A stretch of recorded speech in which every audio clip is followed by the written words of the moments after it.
I have nowhere else to go, please." The words barely rose above the sound of the wind, but they stopped Victor Reynolds mid-step.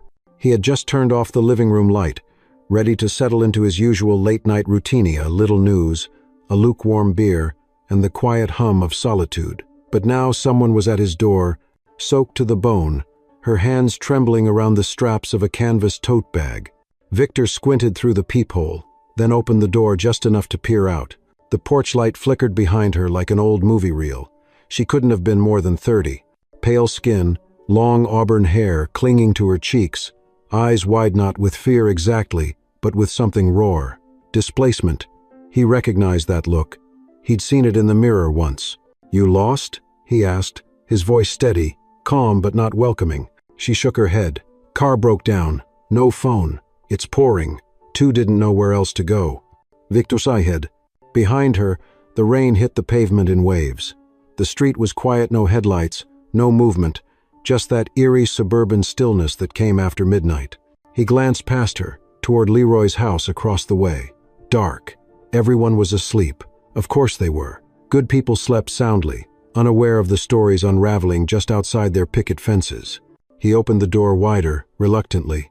"You can come in, just for a bit." She stepped inside like someone crossing an invisible line. Her wet sneakers squeaked against the tile. Victor offered her a towel without a word. She thanked him with a nod, wrapping it around herself like armor. Victor noticed her shiver and turned toward the kitchen. "Coffee?" he asked. She hesitated, then nodded.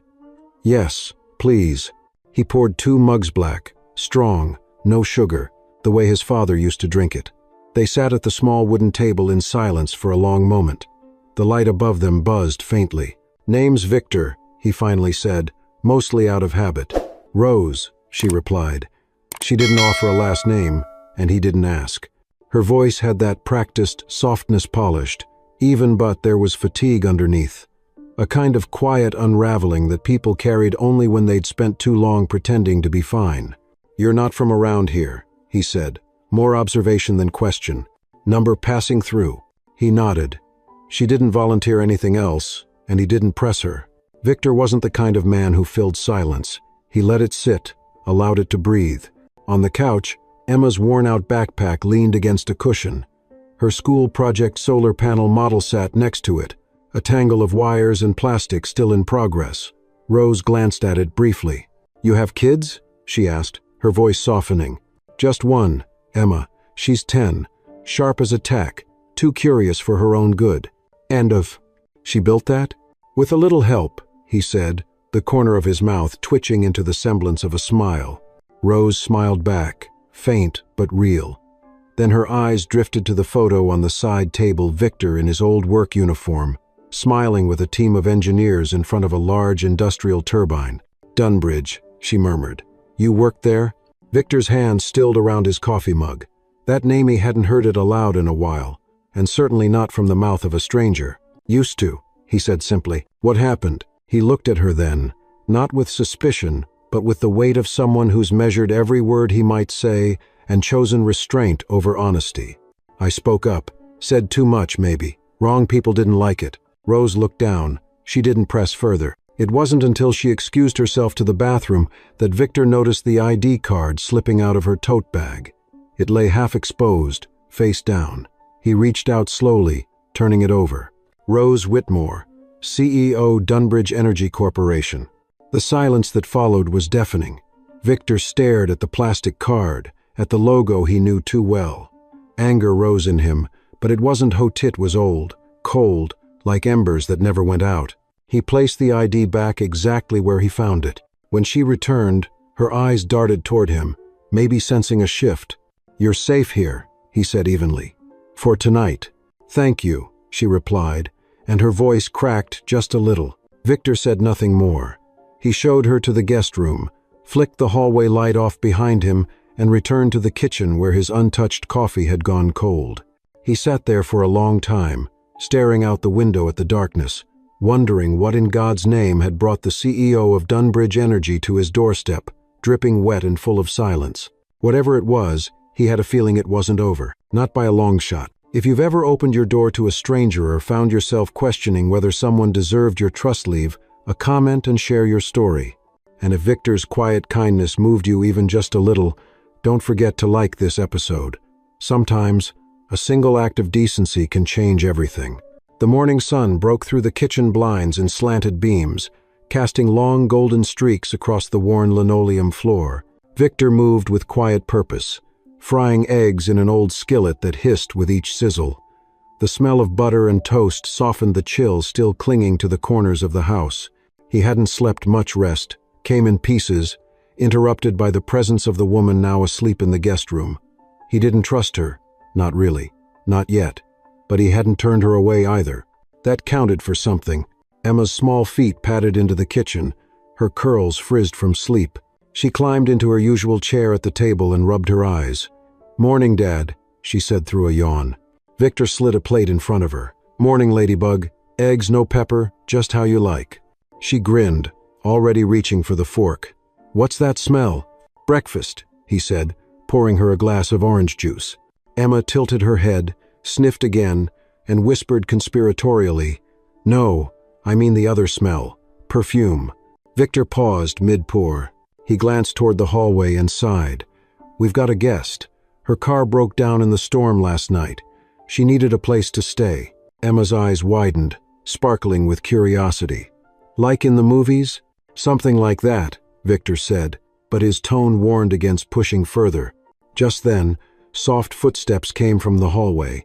Rose appeared in the doorway, wearing a borrowed hoodie of Victor's and a pair of old sweatpants that hung loose on her frame. Her hair was damp, tied back in a quick ponytail. Despite the fatigue in her eyes, she looked more at ease in the morning light. She hesitated before stepping into the room. "I hope I'm not interrupting," she said quietly. Emma turned to her, beaming. "Hi, I'm Emma. Do you want breakfast? Dad makes the best eggs." Victor gave Rose a slow nod, his face unreadable. "You can sit, there's plenty." Rose sat gingerly, wrapping her hands around the warm coffee mug he placed before her. "Thank you," she said, her voice softer than the night before. Emma leaned forward on her elbows, chin in hands. "So, what's your name, and where were you going?" Victor shot her a look. Emma immediately backtracked. "Sorry, Dad says I ask too many questions." Rose smiled. "It's okay, I'm Rose, and I guess I wasn't really going anywhere." Victor sat down across from her, coffee in hand. "Car's out front. I'll take a look after breakfast." She nodded. "I appreciate that. Really." They ate in silence for a while, the only sounds the soft clink of silverware and the occasional bird call from outside. Emma was the first to break it, as usual. "So, Miss Rose, do you like science?" "I'm building a solar-powered robot for the school fair." Victor chuckled. "It's more of a bundle of wires right now." Rose turned to the girl. "That sounds amazing. What does it do?" Emma lit up. "Well, it's supposed to clean up small trash-like wrappers and gum and stuff using this little suction system. Dad's helping me with the coding part." Rose raised her eyebrows. "Coding? At your age?" Victor answered for her. "She's got her mother's brains, and my stubbornness." The room grew quiet for a beat. Mention of Emma's mother always carried a shadow. Rose seemed to pick up on it but said nothing. Instead, she took a sip of her coffee and looked around the small but well-kept kitchen.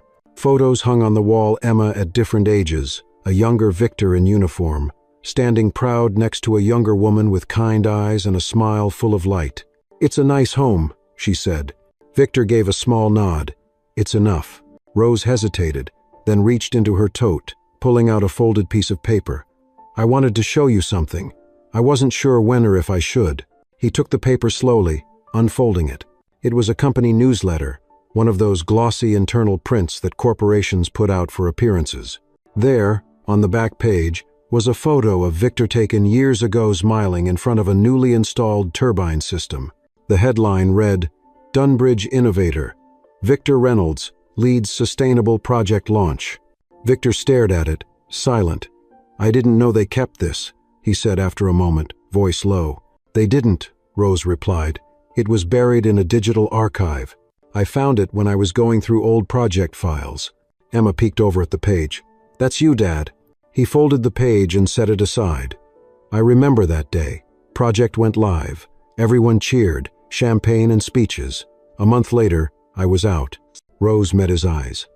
"I know. I've read the reports. Your name was scrubbed from every major patent proposal. The official reason for your dismissal was restructuring, but there were internal emails, suggestions you were difficult because you refused to approve a safety downgrade. Victor's jaw tensed. You're well informed. I should be, she said quietly. I'm the one running the place now, or trying to. Victor stood up, collecting plates. He didn't say a word, but his silence was loud. Emma looked between them. Wait, you work at Dunbridge too? Rose took a breath. I run it. I'm the CEO. The room froze. Victor didn't turn around. His back was stiff as he rinsed the plates under lukewarm water. Finally, he said, So last night wasn't chance. It wasn't planned either, she said. I wasn't looking for you. I didn't even know where I was driving. I left after a board meeting. I was angry, hurt, and tired. I just needed to get away. He dried his hands and faced her. And now, Rose held his gaze. Now I think I found the one person who can help me make things right. Victor's voice was hard. You can't undo what they did. No, she admitted. But maybe we can expose it, together. Emma interrupted gently. Are you guys mad at each other? Victor's face softened at his daughter's voice. He knelt beside her chair. No, baby girl. Just grown-up stuff. Complicated. Rose gave her a warm smile. It's okay to ask questions, especially when something doesn't feel right. Victor looked at Rose, searching for something truth, maybe, or the limits of his own forgiveness. You can stay, he said finally, but I don't trust you, not yet. I understand, Rose said. Emma grinned. This is going to be so cool, like a real adventure. Victor shook his head but couldn't hide the small smile tugging at his lips. As the morning stretched forward, none of them knew yet just how deep this adventure would go. Victor stood under the hood of the old sedan, the morning sun heating the back of his neck as he wiped sweat from his brow. The car's engine bay told a familiar story neglect, long drives, corners cut. He fiddled with a cracked belt and muttered something under his breath, not caring if Rose heard him from the porch. She was there, sipping coffee and watching him with the kind of quiet restraint that made him even more uneasy.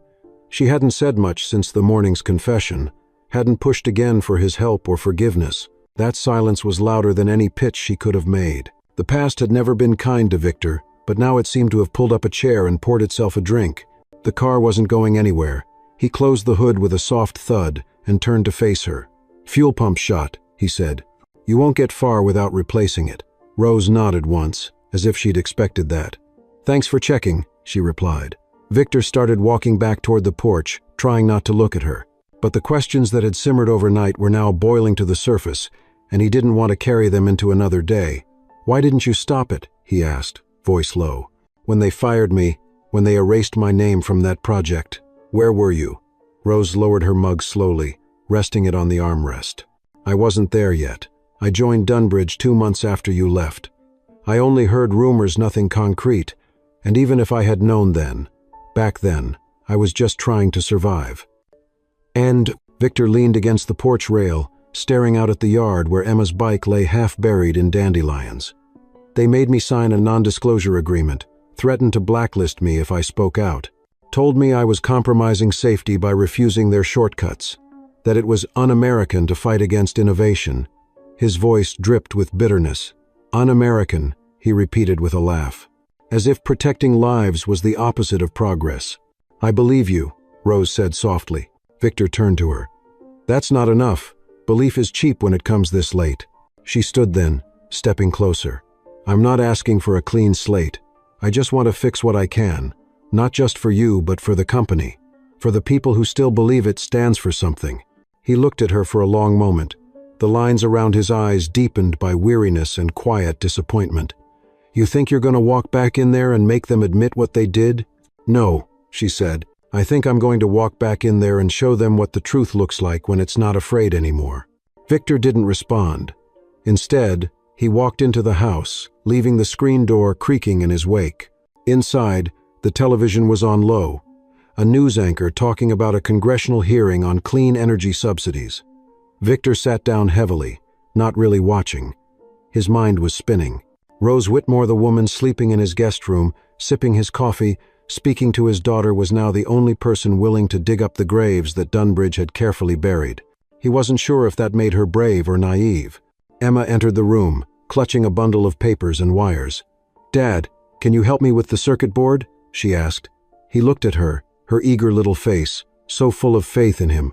In that moment, he saw what Rose had hinted at, the legacy he had once tried to build, now living on in the hands of a 10-year-old girl with bright eyes and unshakable curiosity. "Yeah, baby," he said, patting the couch next to him. "Let's do it." As they bent over the project together, Victor found a strange calm settling over him. There was something healing in the sound of Emma's excited chatter, in the gentle rhythm of reconnecting wires. He glanced up once to find Rose watching from the doorway, silent, a look on her face that was difficult to name. Respect, maybe, or hope, or the recognition of something sacred. That evening, after Emma had gone to bed, Victor sat outside on the porch with a bottle of root beer in hand, the glass sweating in the summer heat. Rose joined him without a word, carrying a manila folder. She sat beside him, letting the silence settle before speaking. "I need to show you something." "Em?" He took the folder reluctantly, flipping it open. Inside were photocopies of financial reports, internal memos, patent filings, all stamped confidential, but the truth leapt from the pages in black and white. The very project Victor had pioneered, codenamed Phoenix, had generated millions in profit. But instead of using his original specs, Dunbridge had cut corner-sheeper materials, subcontractors without safety vetting, even bribes to local inspectors. And every document bore one name approving the changes: Clyde Morrison. Victor exhaled sharply. "Clyde's still there?" Rose nodded. "Vice chairman now. Most of the board listens to him." Victor looked up from the folder. "Then why are you still there?" "Because someone needs to be," she said. "If I resign, they appoint someone worse. Someone who'll bury this even deeper." He closed the folder and handed it back. "What do you want from me?" Rose didn't answer immediately. "Your story, your records, your voice. I can't do this alone." Victor looked out at the dark street, at the houses with their neat lawns and quiet windows. "They'll come after me again. You know that." "I know, but you won't be alone this time." For the first time, he saw not just resolve in her, but guilt-real, worn-in, aching guilt. The kind people carried for years and tried to turn into purpose. He knew that look too. "You've got until morning," he said finally. "Then I make my choice." End quote. She nodded, accepting the terms. "That's more than fair." They sat in silence, the kind that wasn't awkward but necessary. The wind rustled the leaves, and somewhere in the distance, a dog barked once, then fell quiet. Inside, Emma stirred in her sleep, unaware that her father was standing at the edge of something that would change their lives again. The sun had barely crept over the rooftops when Victor woke to the faint sound of coughing. He followed it down the hall, where he found Rose pale and sweating, clutching a damp washcloth to her forehead. He crouched beside her on the couch, concern knitting his brow. "Rose, you're burning up," he said, gently lifting her wrist to check her pulse. Her skin felt hot enough to singe. He fetched a thermometer, returned, and placed it under her tongue. The small digital device beeped almost instantly. 102.4 degrees Fahrenheit. His breath caught. He frowned but didn't hesitate. He poured water from the pitcher, broke an aspirin in half, and mixed it with juice he'd left in the fridge. Rose swallowed it slowly, her eyes closing in faint relief. "Thanks," she murmured. Victor sat next to her, pressing the damp cloth to her forehead. "You should stay in bed today," he said. "No talking, no moves, just sleep." She looked at him, vulnerability flickering in her eyes. "I don't want to be a burden." He shook his head. "You're not. You're sick. That's not burdening me." He paused and then added softly, "I promised I'd help you." She gave him a small nod. "I remember." Silence fell between them as he continued to tend to her, making sure she was covered, comfortable. From the kitchen, Emma's laughter broke in. She was likely watching cartoons, oblivious to the weight in the house. Victor smiled briefly at the sound, then turned back to Rose. When afternoon light crept through the blinds, Victor returned with a bowl of soup, barely more than broth but fragrant with carrot and celery. She ate slowly. He stayed close, refilling the bowl as needed, wiping her mouth anxiously. At one point, she looked up, eyes glistening. "I never expected anyone to do this for me," she said, voice thick with emotions. "Least of all you." Victor paused. You'd do the same for anyone in need. She drew in a shaky breath. But I don't know anyone like you. She let the words hang. He set the bowl aside. Look, Rose, this isn't about me. It's about what's right. He paused. Why are you not at the company? Why didn't you go straight to the board or your friends on the inside? She closed her eyes and took another sip. I found out Clyde was moving pieces behind my back cover-ups. Safety violations. I tried going through HR, legal counsel. They got no traction, I thought. If I spoke up publicly, they would bury me. They tried to control my narrative before I even started. She shivered and Victor covered her with a blanket. She exhaled sharply. Then I learned they'd planned to reassign me to a PR, role effectively demoting me and erase my authority. I felt trapped. I needed space. I needed to think. That's when I took the car. Victor wiped his face slowly, his expression softening but not forgiving yet. You walked away. You fled. His voice cracked slightly. What about the workers? The projects? She looked down. They were at risk. I couldn't stop the rot from the inside because it was too well hidden. I thought if I stepped out, maybe people would notice. Maybe I could find proof. Her head fell against the pillow. He exhaled and knelt beside her. We need that proof. She looked up at him, meeting his eyes. I have some documents, emails, files hidden on a flash drive. I didn't tell you because I didn't trust you yet. I was scared you'd toss me out. Victor's jaw clenched. You needed to tell me. I know, she whispered. I was trying to protect you from me. She closed her eyes again. We didn't know each other. He stared at her, feeling conflicted. Then, softly, we still should have started from the truth. Late afternoon melted into evening. Victor brought more soup, and as he sat with her, his phone buzzed Leroy checking in. He texted back that everything was under control. After the call, he leaned in and gently touched her shoulder. If we're doing this, we do it right. No secrets. She nodded slightly. A fragile truce. At dusk, Emma appeared in the doorway, clutching her school project. Daddy? She asked. Can I show you my robot? Victor glanced at Rose. Go ahead, sweetheart. Emma bounded in, placing the little robot on a side table. It sat silently, wires and panels forming a curious structure. Rose watched quietly as Emma fiddled with the code and the connections, her feverish state forgotten for a moment as she admired the child's ingenuity. Emma looked up at Rose. Miss, what's your name again? Rose, she whispered. Emma beamed. Miss Rose, this is my robot. It cleans up wrappers so parks stay clean. Rose's eyes softened. That's wonderful, Emma. Emma hugged her father. Dad, can you help me make it faster? Victor nodded. Tomorrow, kiddo. Emma scampered away. Silence returned. Victor moved to close the door behind her.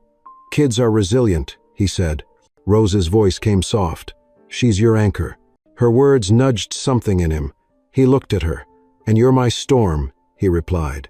She offered a tired but genuine smile. That night, after Emma was in bed, Victor stayed at the kitchen table, reviewing the files Rose had left. He pieced together emails approving unsafe procedures, invoice modifications, unsigned safety reports, each one implicating Clyde. The names, dates, actions they spelled conspiracy. Victor felt the old fire rekindling. He remembered his pride in Project Phoenix, its promise of cleaner, safer energy. The memory made his spine straighten. Rose appeared with 2 glasses of water. She stood beside him until he looked up. He handed her the flash drive. This is the start. She placed her hand over his. Together. Outside, rain began to patter again, a reminder of the night they met. Victor didn't move. He just listened, and finally he whispered, Let's finish what we started. The morning light crept into the living room just as Victor was sipping his coffee. He sat at the table, flash drive in hand, heart ready to ignite. Rose stood in the doorway, her expression calm but unwavering. We should start with solid facts, she said. He nodded, knowing she was right. They needed more than internal memos to bring down Clyde. They needed public attention. Victor handed her the flash drive. Everything I've got. Rose accepted it carefully, as if holding something fragile. I'll have my assistant pull the rest from headquarters. Then whenever you're ready, we go public. Victor's gaze drifted to Emma, who was sitting cross-legged on the floor, sketching in her notebook. When she looked up, she offered a bright grin. Mom's awake? She asked. Victor smiled back. Yeah, kiddo, Mom's back. Later, Leroy arrived, carrying freshly printed newspapers, still warm to the touch. He laid them on the table, pointing to a headline that jumped out immediately. CEO Rose Whitmore vanishes concerns. Deepen at Dunbridge Energy. Below it, a grainy photo of Rose in a boardroom flashed across the front page. Victor's hand tightened around the paper. "They know she's missing," he said quietly. Leroy nodded. "Local buzzers picked it up last night. Social media's going nuts." He folded his arms and looked between Victor and Rose. "Be careful. Newspaper can be friend or enemy." Rose opened to a second page, an opinion piece ridiculing her as a reactionary transient. "She's running away from responsibility," it read. Victor crumpled it. "That's not going to hold. We show them what responsibility really looks like," Rose said softly. She took a deep breath. "Victor, you should go into headquarters today. I'll join later, maybe even on camera. We release Phoenix documents and names. I want them to see every corner Clyde hid behind." Victor exhaled, then nodded. He hadn't set foot in Dunbridge HQ since he was escorted out years ago. The memory of security guards, hushed whispers, and that hollow look on his supervisor's face tightened his chest. But the time had come. Rose dialed her assistant. "Get everything ready. Company-wide memo on restored safety audits. Press release drafting the night that shows the tampering. And notify my PR team we're holding a full press conference by noon." The assistant's voice was brisk. "Understood." Rose hung up and looked at Victor. "You ready?" He picked up his keys from the table. "Let's go set things right." At Dunbridge headquarters, the front lobby looked exactly as he remembered. Marble floors, sleek lines, a giant logo overhead that suddenly felt cold and alien. He made his way to security, where a guard raised an eyebrow. "Mr. Reynolds, Miss Whitmore invited you personally." Rose stepped forward, calm in a suit, flashing her CEO badge. The guard stepped aside. Victor walked in, shoulders stiff but determined. They went straight to Rose's office, passing the glass-walled conference rooms where suits sat in meetings. One of them caught Victor's eye. Clyde Morrison seated at the head of an assembly table. He glanced at Rose and Victor, his face inscrutable. Victor realized then that every second of this day was a gamble. Rose and Victor entered her office, where cameras and crews were already set up for a midday press conference. Rose smiled unfortunately at them. "We're assembling for our memo release," she instructed. Victor looked at the cameras, feeling a twitch of nerves. Then an assistant brought the Phoenix folder. It was fat and heavy-thick with evidence. Emails, financial sheets, safety audit reports, engineering logs. Victor placed his hand on the folder with purpose. He met Rose's gaze. She nodded. After a long breath, they started. Rose spoke slowly, measured. "Good afternoon, everyone. My sudden absence has raised concerns. I did not run away. I left because I discovered a dangerous cover-up within this company, specifically involving alterations to Project Phoenix." Cameras flashed. Reporters murmured. Victor stepped forward. His voice was low, steady. "I was the lead engineer on Phoenix. I resigned after refusing to sign off on shortcuts that violated safety protocols. Today, I have evidence that some of these changes were not only approved but hidden." He presented a printed memo. This email, dated 2 years ago, shows Clyde Morrison approving lower-grade materials. He showed spreadsheets tracking cost cuts. They sacrificed safety for profit. The click of cameras rose. Clyde rose behind his lectern, mic in hand. For a heartbeat, silence reigned. Then he launched into denials.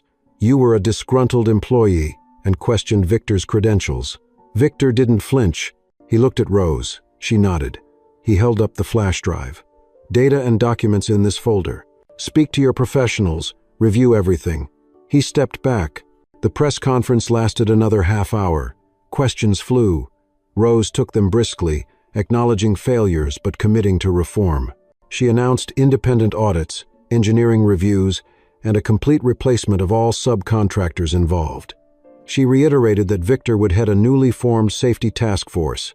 Cameras captured Victor's stiff nod at the back of the stage. Back home, they entered in silence. Emma ran to them, bouncing with excited energy. "Mom, Dad, I saw you on the television. You looked like superheroes." Rose set the papers down. Emma hugged them both. Victor knelt in front of her, brushing a strand of hair away. "Not superheroes," he said quietly. Just doing what's right." She giggled. "You're still my hero." Later, Victor and Rose sat on the porch, exhausted. She handed him a root beer. "Today was bigger than I imagined," she said softly. He took a sip. "You did good." She held his gaze. "Not me. Us." He nodded, watching the sun set in hues of orange and purple behind Charlotte rooftops. Morning arrived with a raw edge of tension. Victor brewed coffee in the kitchen while Rose disappeared into her home office, a corner of the living room, draped with family photos and framed patents. The unspoken weight of yesterday's press conference lay heavy between them. He watched her silhouette behind the frosted glass door, rattling papers. Whatever came next would test everything they had rebuilt. At 9, Victor left for Dunbridge again. His morning routine: coffee, wallet, keys mechanical, rehearsed. Rose stayed behind, scheduled to join a conference call with external auditors. Victor drove past the familiar landmarks, the looping highway, the chain-linked fences. Each mile felt like a step back into a past he'd tried to escape. The lobby was calm under soft overhead lights as he entered. Rose appeared moments later, professional and composed. They rode the elevator in silence to the executive floor. The door opened, and the room filled with heavy seats and austere walls. There were more cameras, this time fewer reporters, more suits. At the head sat Clyde Morrison, his expression unreadable, eyes cold. Beside him, 2 board members whispered. Victor met Clyde's gaze as he walked in. No pleasantries, just the gravity of confrontation. "Good morning," Rose said, voice steady. "Let's begin." They detailed the findings.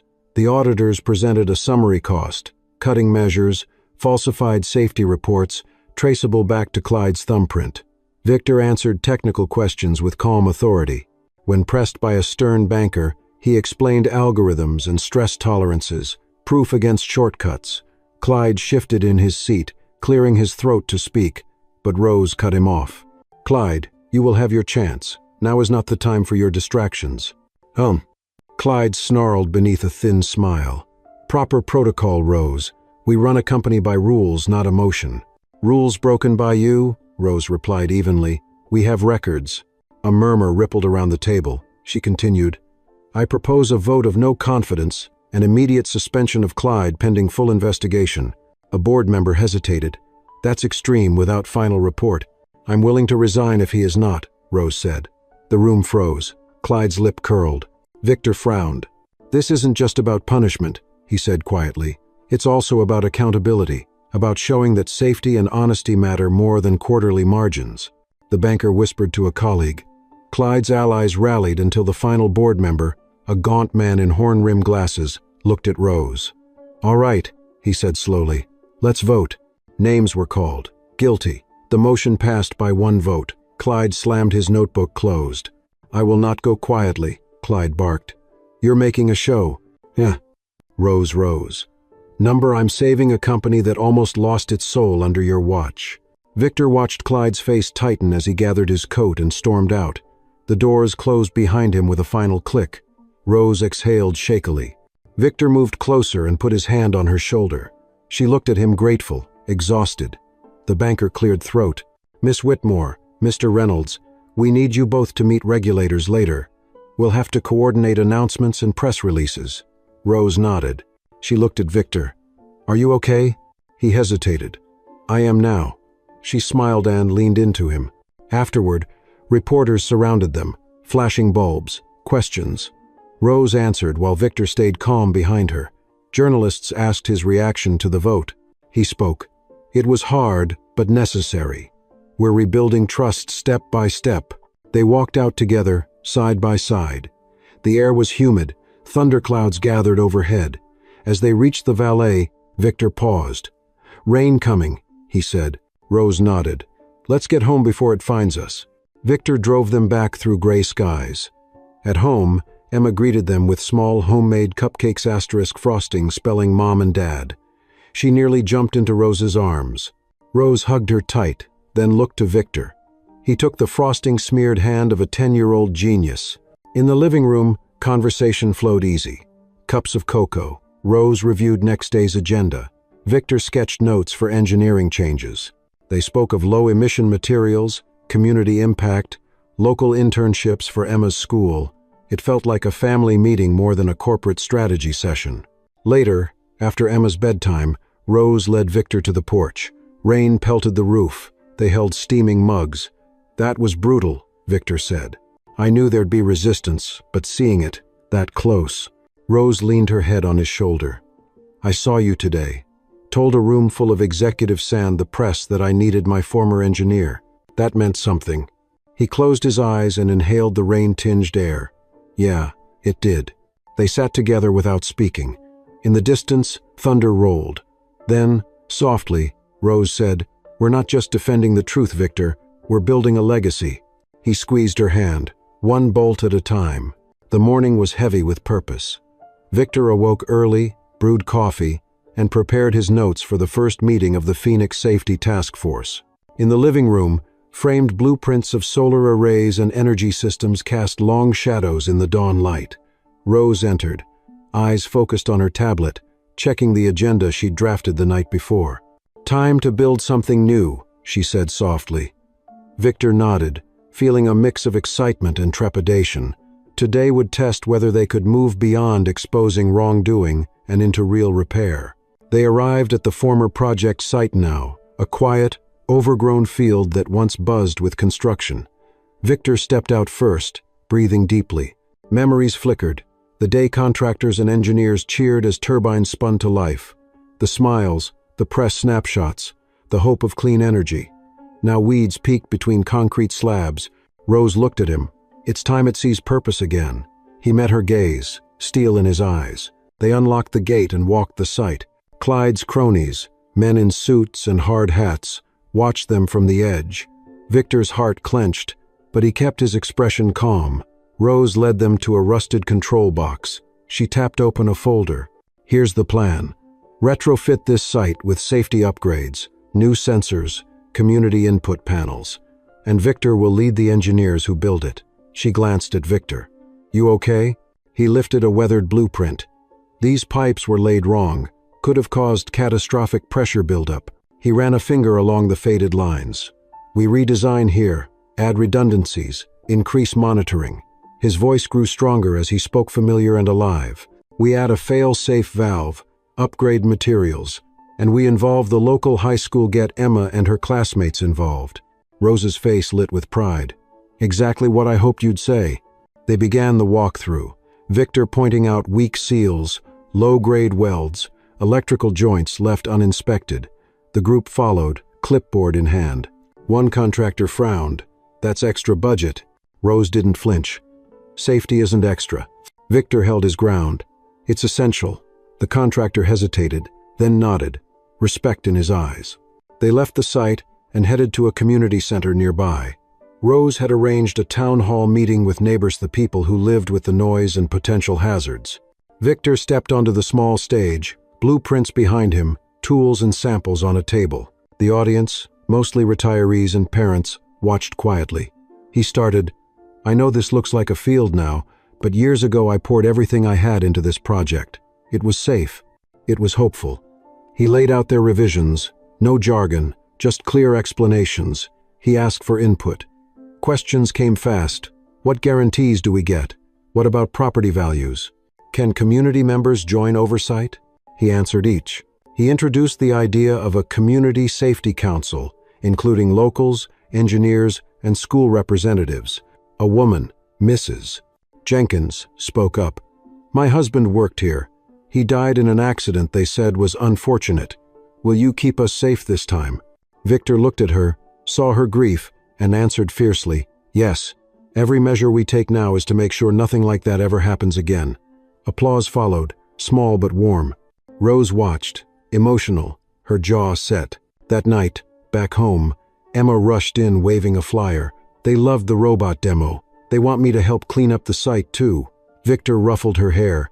"Looks like you've got your first community project." Rose smiled and hugged Emma. "Your dad's brilliant, and you're both making a difference." After Emma went to bed, Victor and Rose scavenged over maps and budgets at the kitchen table. The faucet ticked. They sketched phases: site cleanup, retrofitting, safety panels, school programs. It felt cohesive, tangible. Victor looked at Rose. "This isn't just about fixing what Clyde broke. It's about proving it can be better. She nodded. It's our blueprint for redemption, for community, for trust. He reached across the table, took her hand. We're building more than turbines. She squeezed back. We're building hope. Rain began again, tapping the window. He raised his mug. To us and to what comes next. She clinked hers gently. To the blueprint we finish together. Oh, morning arrived crisp, the air tinged with anticipation. Victor brewed coffee and reviewed the week's agenda. Material inspections at Dunbridge site, town hall presentation in the evening, and finalizing the safety manual draft. Rose appeared at the kitchen table with a stack of emails. Some contractors push back, she said, her tone steady. Victor set his mug down. Let's address it transparently. They'd pledged accountability not just to regulators, but to the community and their own consciences. At midday, they returned to the retrofit site. Victor led a walkthrough for engineers and contractors. He stopped at a reinforced pipeline joint, now fitted with upgraded alloy casing. This coupling replaces 2 earlier makeshift splices, he said firmly. One contractor, a young man named Luis, nodded appreciatively. Another older contractor cleared his throat. This adds cost and time, he said. Victor responded calmly. It also adds safety, longevity, trust. The older man's posture relaxed. Commitment, rather than conflict, filled his eyes. Next stop, mounting community panels. Rose leaned in as Victor explained placement criteria. Local families, schools, and emergency personnel would monitor performance data, influence maintenance schedules. Rose added, transparency builds resilience. She glanced at Victor. He nodded in agreement. They worked together like a well-oiled machine in planning strategically, the other grounding choices in technical reality. Late afternoon, they set up for the town hall meeting at the community center. Chairs lined in rows, project posters on display, blueprints pinned to corkboards, people trickled in, retirees curious about risks, school officials eyeing student involvement, families with cautious hope. Victor tapped the mic, tested volume. Rose circulated, greeting attendees, listening to their concerns. A frail woman, eyes alert, asked about emergency protocols. Victor explained evacuation routes, alarm systems, community training. He didn't sugarcoat impact noise or traffic, acknowledged it, and promised mitigations. These admissions carried weight. He began, "This isn't just an engineering project for Mite's personal." He pointed to a faded photo of his younger self with coworkers, including Emma's mother, on the site's launch day. "I built this project with a vision of safe energy for my community, for my family. I lost that when corners were cut." Silence fell. Rose joined him, voice soft but resolute. "We're here to take back that vision and honor it, properly." The audience shifted. Someone sniffed back tears. Questions followed, technical, emotional, skeptical. Victor answered with precision. Rose answered with empathy, occasionally stepping back to let Victor speak. When a local school principal asked how students could contribute, Victor smiled. "Engineering clubs, site visits, mentorship programs will build this together." Murmurs of approval followed. The supplanting of distrust with investment was palpable. After the meeting, people lingered. Mrs. Jenkins, still wearing her faded Dunbridge jacket, approached Victor. Her husband's name had been on his collar once. She said quietly, "Thank you for not pretending it never happened." He placed a hand on her arm. "We won't let it happen again." Rose joined them, and she nodded. It's time Dunbridge became a force for good. Back at home, they were both drained but satisfied. Emma bounded in. "Guess what? The school wants to let my class build posters for the project." Victor ruffled her hair. "Looks like your blueprint's even bigger now." Rose hugged them both. "We're doing this for Emma's generation." "Oh, boo." Late into the evening, Victor and Rose sat at the kitchen table, surrounded by drafts and site photos. He studied their town hall notes. She reviewed contractor feedback. Victor looked at her. "We've crossed a line from exposing mistakes to leading change." She nodded, exhaustion written on her face but fire in her eyes. "This is the turning point." He reached across and held her hand. "Whatever comes next, I want you by my side." She leaned into him and whispered, "Always." Early morning light filtered through the curtains as Victor sipped his coffee, mentally preparing for the day ahead. Today, he and Rose would return to Dunbridge headquarters not as whistleblowers or intruders, but as partners in reconstruction. Their roles had shifted dramatically. Rose as CEO, determined to restore trust, Victor as head of the newly formed Phoenix Safety Task Force. The stakes felt higher than ever. Emma appeared in the doorway, clutching her school backpack. "Good luck today, Dad," she said, voice full of quiet pride. Victor knelt and ruffled her hair. "Thanks, kiddo. I'll be back by supper." Rose joined him, placing a gentle hand on his shoulder. "Together," she whispered. He nodded. Driving to the office, they talked little. The weight of yesterday's town hall had settled into their bones, both relief and uncertainty. At the Dunbridge lobby, the reception area felt less distant than before. Their presence projected authority, not shame.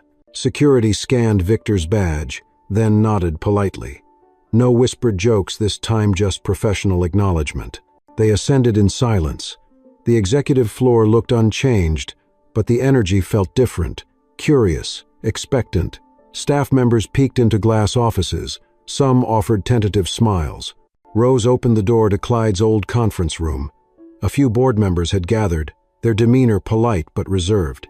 At the head of the table sat the gaunt man who'd sided with Rose earlier. "Thank you both for returning," he began, voice steady.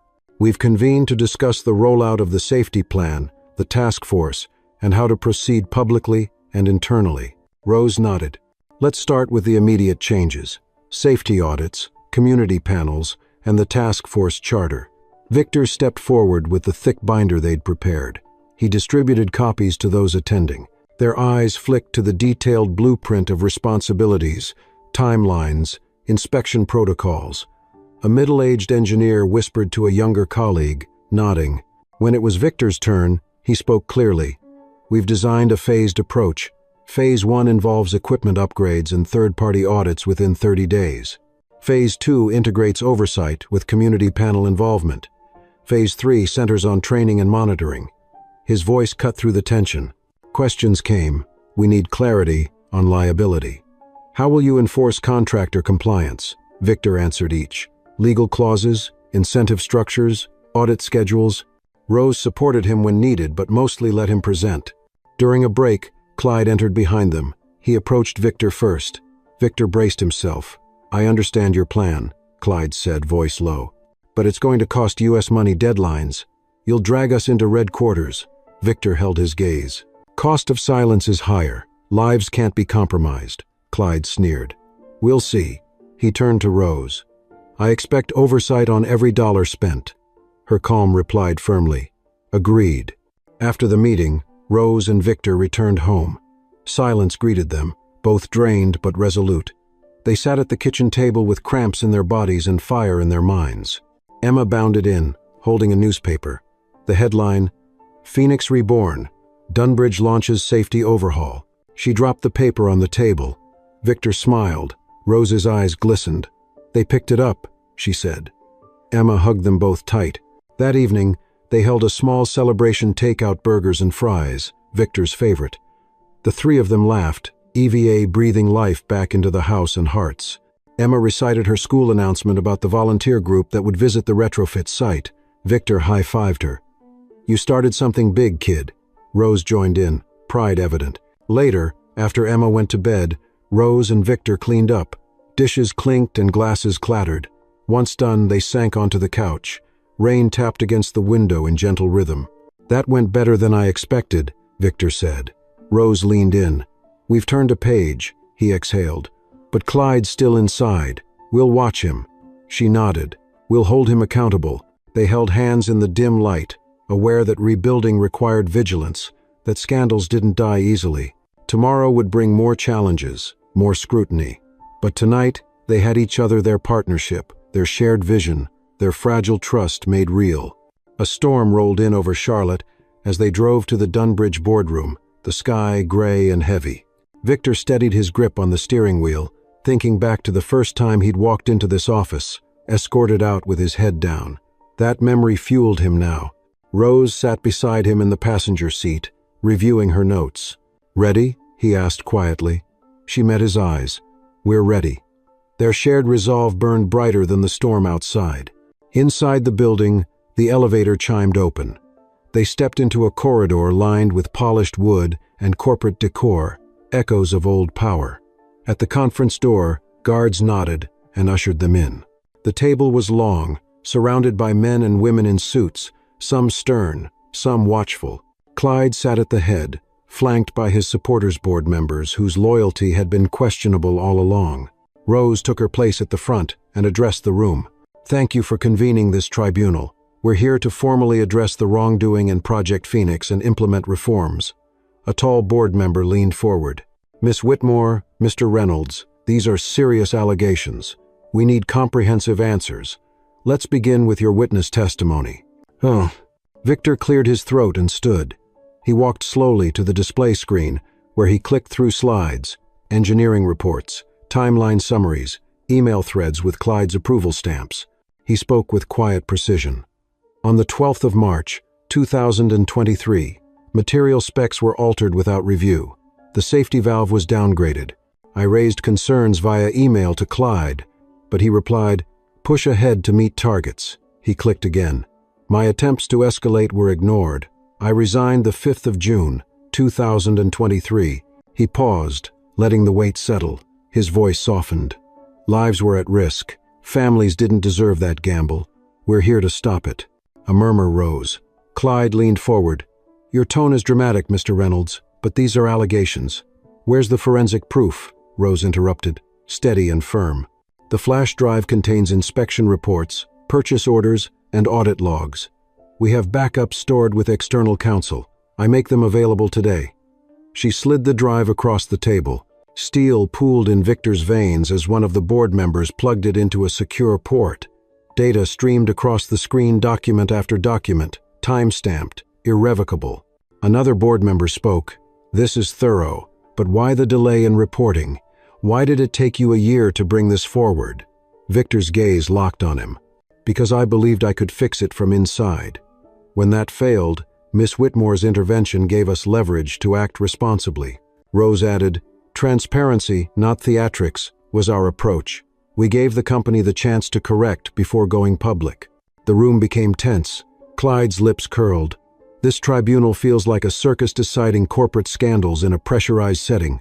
Why not legal channels?" Rose met him squarely. "Because this board owes accountability to its stakeholders and the public. We chose internal resolution first." She paused. "If that fails, legal follows." A board member tapped his pen. "We also have concerns from shareholders. They want to know if Phoenix is viable or financially compromised." Victor replied with professionalism.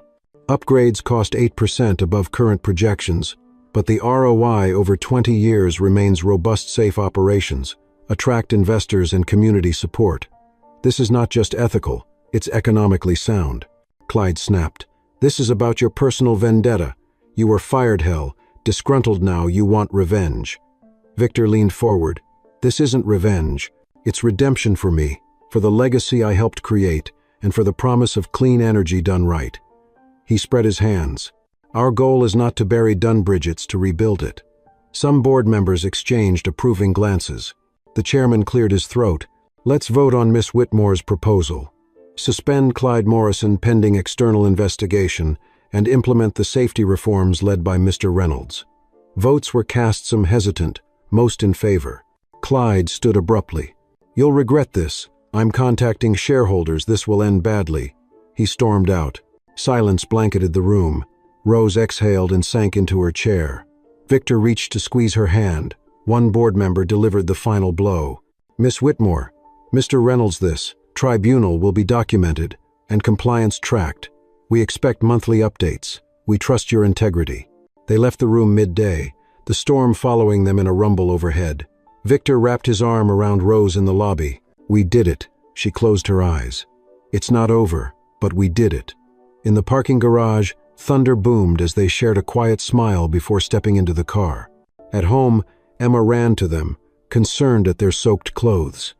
"Did everything go okay?" Victor knelt and looked up at her serious eyes. "Yes, baby. We're one step closer to making it right." Rose kissed Emma's forehead.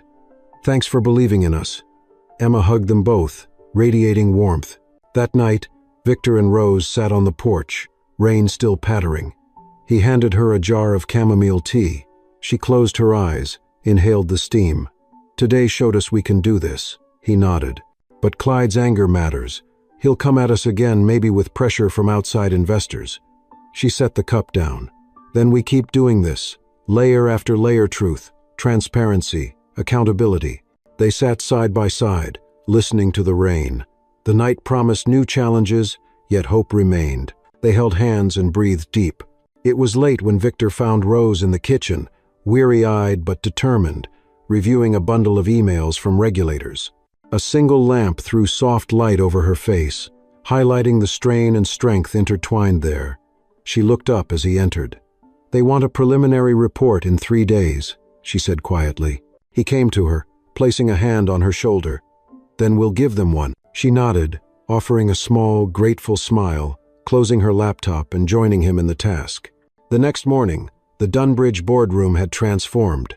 Instead of suits, it was filled with engineers, safety inspectors, community liaisons, a few local journalists invited to witness transparency manually unfolding. The scent of brewed coffee mingled with the faint hum of equipment. Victor stood at a central table, a large diagram of the retrofit site laid before him. Rose watched from the side, clipboard in hand. He cleared his throat and began, "Today, we're not just presenting changes, we're standing behind them." He walked the group through 4 core points: completed safety updates, scheduled third-party audits, community oversight measures, and an educational initiative involving local schools. He paused, gesturing to Emma's robot sitting at the table, edge a symbol of future collaboration. Cameras clicked quietly. A man from the engineering team asked, "What about contractor accountability?" Victor explained a layered contract system: violations trigger penalties or removal, safety officers on site 24/7. Rose added, "We've built in whistleblower protections and an anonymous hotline." The man nodded, visibly relieved. Then, a community representative, Miss Jenkins, stepped forward. She'd lost her husband years ago in a construction accident linked to the original project. She held a small photograph before raising her eyes to Rose. "My husband believed in clean energy, and he trusted these people." Her voice quivered. Rose gently placed a hand on the photo. "He will not be forgotten," she said. Victor leaned in to support her physically and emotionally. "This isn't just policy, it's accountability," he said. "It's our responsibility." Miss Jenkins exhaled, tears brimming. "Then, let's make sure his trust wasn't misplaced." That moment seemed to still time. Even journalists looked moved. One lowered his camera, others tapped notes fervently. Victor glanced at Rose. She offered an encouraging nod.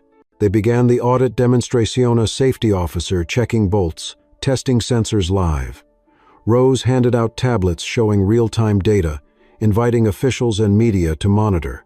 She said, "Nothing here is hidden. Not anymore." A regulator asked a technical question about sensor calibration. Victor responded fluently, citing figures and schedules. The regulator nodded appreciatively. "This is above and beyond," he commented. By late afternoon, the event wound down. Drinks and light snacks were laid out, and people mingled. Victor found himself cornered by a young intern who asked about joining the task force. Victor smiled. "Bring your passion and your questions," he said. The intern grinned, hope shining. Rose was speaking with a community volunteer. She caught Victor's eye and gave him a thumbs up. He walked over, surprised to find Miss Jenkins there too. She looked at Victor, searching his face. "You kept your word," she said. He nodded, gratitude and relief flickering across his weary smile. Rose joined them. "We're just getting started." Night fell as the building emptied. The repairs were completed, but more remained to be done. Contractors packed up, engineers shut down systems. Victor and Rose walked the empty corridor together. He turned to her. "We made them see us," he said softly. She looked up at him. "We made them feel it." Back home, they walked through the quiet front door to find Emma asleep on the couch, blanket tangled around her. Victor gently carried her to bed. Rose followed, watching the child catch slower breaths, safe in her dreams. They stood at the doorway, a moment, two adults carrying the weight of legacy and pressure, yet bound together by hope and purpose. Victor turned to Rose, taking her hand. "Today, we stood for something bigger than ourselves." She squeezed his hand and whispered, "We became the proof." They lowered themselves onto the porch steps, rain starting to patter again.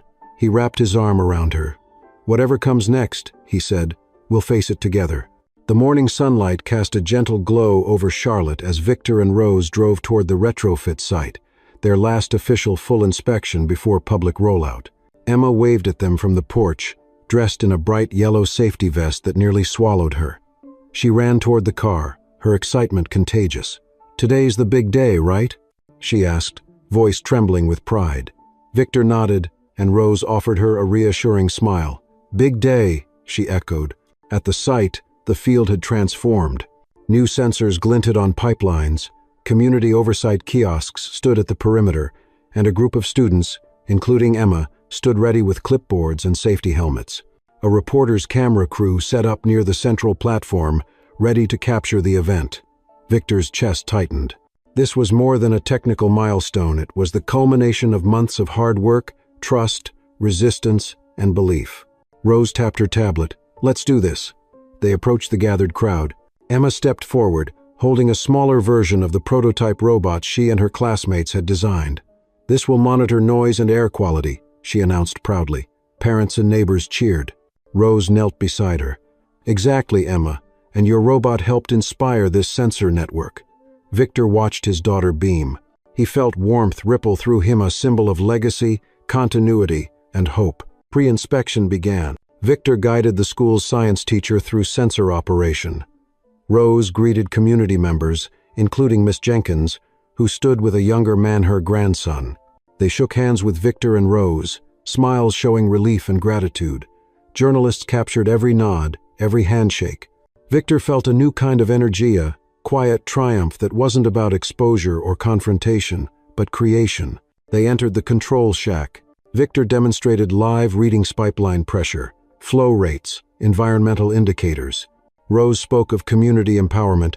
"Anyone can access this data, no secrets." She tapped her tablet, screens updated.